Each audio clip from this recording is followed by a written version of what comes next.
kelompok 5 yang beranggota saya Ardiana Puspitasari, saya Aulia Ramadhani, dan saya Balkis Nadia Zahra dan teman kami Arini Zakiatul Anwaria. Di sini kami akan membahas mengenai kepercayaan masyarakat Pagrukir terhadap situs Watu Dukun di daerah tersebut.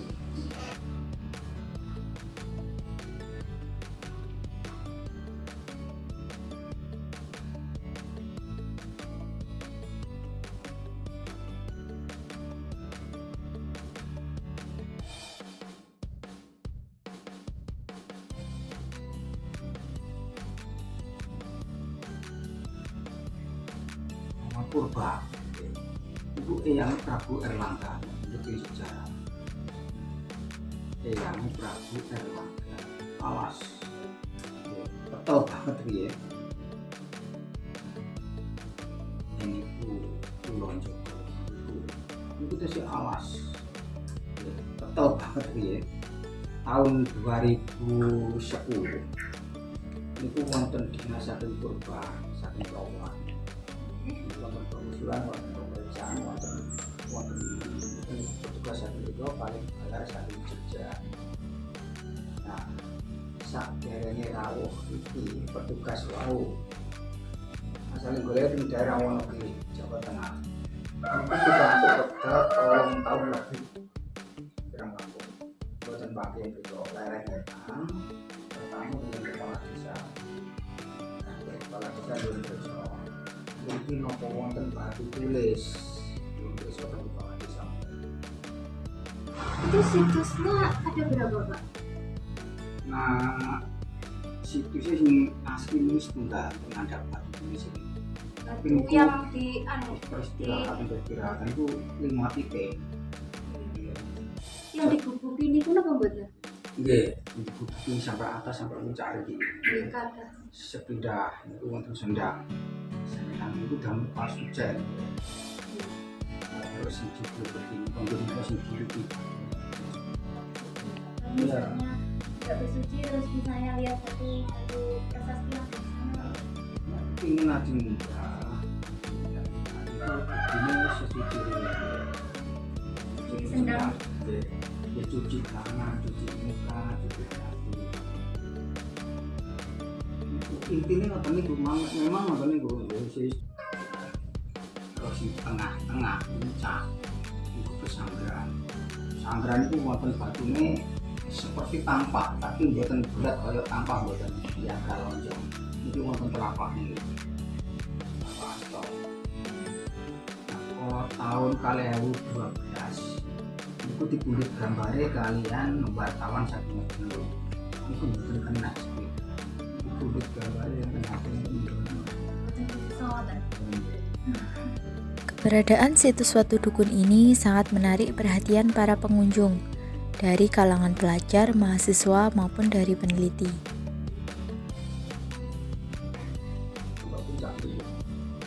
Mulainya itu saking mandat tunggaya tinggal-tinggal lo 350 meter yang lampu tunggaya terakhir cucu terakhir kata mbak saking sekolah nih suwun ngeten iki kata saking maos tulisan wonten itu buatan bisa baca ya. Ini tulisannya beda kan Pak dari maknanya gitu. tulisannya dan saking jelas mungkin dia Salah Jawa ngoten. soal Jawa tentang Jogo mbak tentang tebing batu soal kayu tapi sih tentang lebar itu tentang batu gede ini satu ini. Banyak orang-orang yang tertarik datang ke situs untuk mengetahui sejarah situs Watu Dukun, baik pelajar ataupun mahasiswa, dari dalam maupun dari luar negeri. Salah satunya yaitu peneliti yang berasal dari Inggris. Untuk tulisan dari batu yang terdapat di situs Watu Dukun itu berupa tulisan dari bahasa Sanskerta. Kalau untuk membersihkan namanya itu warga setempat atau pemerintah? Ya mbak si sebagian bagian apa si gadah laporan saking itu gadah saking gitu itu laporan saking warga semua itu. Guru kunci situs suatu dukun, Bapak Bibit, bahwa ritual pembersihan dilakukan setiap hari Jumat Legi. Hal ini dilakukan sudah lama, sejak zaman dahulu, para sesepuh terdahulu. Situs tersebut apa sering dikunjungi pariwisata? Sering. Itu saat zamannya corona, sepi banget. Sepi benar. Untuk pengunjung situs suatu dukun ini relatif ramai. Namun karena pandemi COVID-19 ini, pengunjung sangat berkurang bahkan sangat sepi. Nopo wonten perhatian khusus saking pemerintah. Ya mungkin, itu bupati Rumiyin, ada nama Pak Ipong.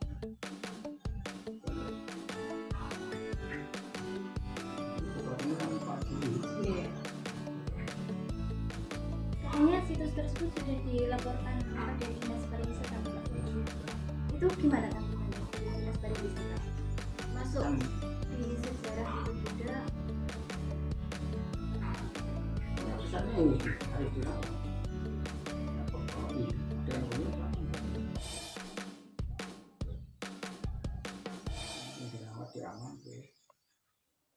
Jadi upaya dari masyarakatnya sendiri melestarikan, merawat, Ya.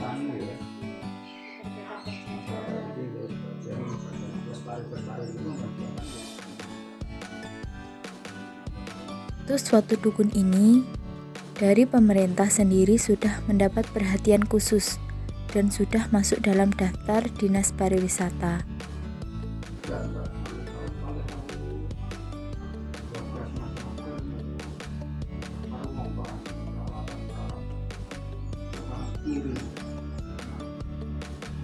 Itu sebenarnya sangat terendah ya Pak. Kalau dulu pernah naik sekali. Wonten YouTube lare kan wonten omahe. Iya itu namun terok tak dereng diparingi. Omah itu terok. Apa?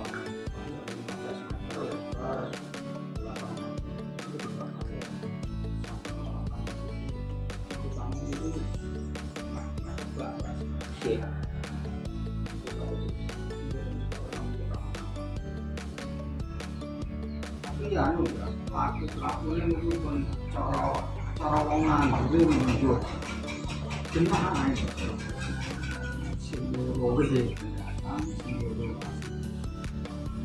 Menurut Bapak Bibit selaku juru kunci situs suatu dukun, pada tahun 2012 akhir, situs suatu dukun ini sempat dibakar oleh orang yang tidak bertanggung jawab. Banyak peralatan dan fasilitas yang terbakar. Di antaranya yaitu ada buku tamu, kotak amal untuk pengunjung, dan tenda. Pelakunya pun berasal dari warga setempat berjumlah 2 orang dan 2 warga dari pendatang. Berarti dananya bisa Saking membangun. tiba-tiba saking Semarang saking Nabil. Cuma kalau ke sana harus uang apa ngisi kotak amal itu enggak? Bebas memang. Tapi disediakan kotak amal. Nah itu hasil Pak, itu batas ya. Situs suatu dukun ini sudah mengalami banyak perubahan. Untuk pembangunan fasilitas situs suatu dukun berasal dari kotak amal pengunjung dan donatur yang berasal dari Semarang. Untuk pengunjungnya sendiri tidak dipungut biaya masuk atau tiket masuk. Pengunjung hanya disediakan kotak amal dan memberikan seikhlasnya. Di situs suatu dukun sendiri memiliki kearifan lokal yang harus tetap dilestarikan. Tidak hanya sebagai situs bersejarah, namun warganya juga merasakan manfaat dari keberadaan adanya situs suatu dukun ini. Beberapa warga ada yang berjualan karena terdapat banyak pengunjung yang sering datang ke sana. Dan beberapa warga juga mengairi sawah dari lereng bukitnya.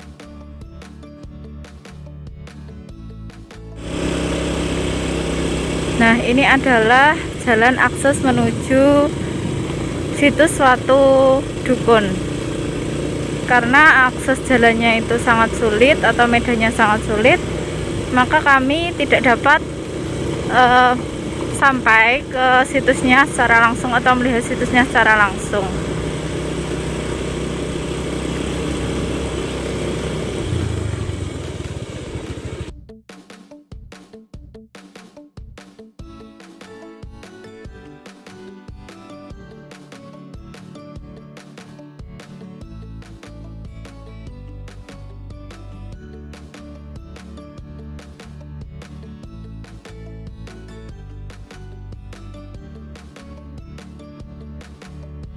Ini kami akan mewawancarai salah satu pemuda dari Desa Pagrukir. Nah, namanya Mbak Elvira. Dia tinggal di daerah Pagrukir di dekat Watu Dukun. Kita akan tanya-tanya mengenai apa sih pendapat milenial mengenai situs Watu Dukun tersebut. Ya, dari pertanyaan pertama ya Mbak Elvira, sebagai generasi milenial nih, sekaligus sebagai pemuda di sini, apa tanggapan Mbak Elvira dengan situs Watu Dukun ini dan apa yang diketahui mengenai situs tersebut? Ketahui situs Watu Dukun itu adalah sebuah situs yang dikeramatkan di desa ini berupa prasasti batu yang memiliki aksara Jawa di batunya tersebut. Mbak Elvira nih dengan pemikirannya tentunya lebih kritis, rasional dan lebih modern, seberapa penting melestarikan suatu kearifan lokal, terutama di daerah tempat tinggal Mbak Elvira? Melestarikan kebudayaan di daerah khususnya di Pagrukir itu sangatlah penting, karena menurut saya kalau tidak dilestarikan nanti anak cucu kita tidak dapat mengetahui budaya tersebut. Kira nih sebagai penduduk di sini dan anak muda di sini, bagaimana sih cara agar situs Watu Dukun ini dapat dikenal sama masyarakat luas? Mungkin lebih ke promosi seperti dimasukkan ke dalam YouTube atau enggak dibuat di berita-berita. Padahal kan ada seperti situs-situs wisata seperti Pagrukir ada lomba dibuat blog maksud saya. Mbak Elvira sendiri, apa harapan kedepannya agar situs peninggalan budaya leluhur ini tetap dilestarikan di masyarakat Pagrukir terutama? Mungkin situsnya lebih dirawat lagi atau enggak bisa dibuat wisata agar semua masyarakat lokal terutama Pagrukir itu dapat menikmati keindahan dan sejarah dari situs tersebut. Kalau boleh tahu kondisi situs tersebut saat ini seperti apa? Terawat, cuma di daerahnya itu belum menarik Mbak, sehingga wisatawan yang berkunjung ke situ cuma monoton dari warga sekitar saja. Terima kasih Mbak Elvira sudah memberikan tanggapannya kepada kami. Setelah kami mewawancarai Mbak Elvira, yaitu salah satu narasumber kedua kami, dapat kami simpulkan bahwa generasi muda ataupun generasi milenial yang ada di Desa Pagrukir tersebut, rata-rata mereka sudah mengerti dan juga mengetahui mengenai kearifan lokal di desanya. Nah, meskipun Mbak Elvira ini saat ini di Madiun sedang menempuh pendidikan di sana, namun tidak lantas membuat ia lupa terhadap kebudayaan yang ada di daerahnya. Mbak Elvira cukup tahu mengenai bagaimana sih budayaan yang ada di daerahnya, cara melestarikannya, harapannya agar kebudayaan yang ada di tempat tinggalnya itu tetap dilestarikan sehingga sampai anak cucunya itu tetap ada dan tetap bisa dinikmati. Setiap kebudayaan ataupun mitos yang berkembang di suatu daerah pasti ada maksud dan makna di baliknya. Dengan dikeramatkannya daerah situs Watu Dukun ini membuat masyarakat itu turut menjaga, melestarikan, dan tidak merusak kawasan tersebut. Mungkin itu yang dapat kami jelaskan dan juga kami laporkan mengenai kearifan lokal yang ada di Watu Dukun. Mungkin sedikit saran yang dapat kami berikan setelah kami melihat-lihat dan turut mewawancarai, turut menggali informasi mengenai situs di Watu Dukun ini. Mungkin bagi generasi muda diharapkan itu lebih mengenal dan juga tidak melupakan salah satu sejarah lokal di Ponorogo, yaitu situs Watu Dukun. baik itu generasi muda yang sedang merantau, sedang menempuh pendidikan di luar daerahnya, mungkin alangkah lebih baiknya agar tetap mengerti, mengetahui dan juga turut melestarikan kebudayaan di daerah tempat mereka berasal.